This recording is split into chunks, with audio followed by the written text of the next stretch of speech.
Ang taong sipsip sa mga taong may pakinabang madalas kumakapit.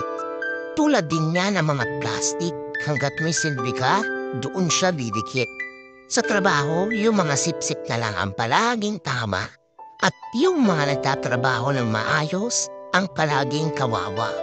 Sipsip, sila yung uri ng nilalang na hilig pumapel sa mga amo.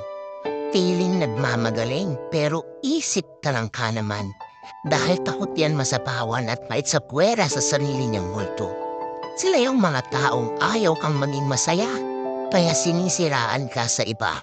At tipong gagawin ng lahat, mauna lang silang umangat. Kaya lagi mong tatandaan na huwag kang manira ng iba para lang umangat ka.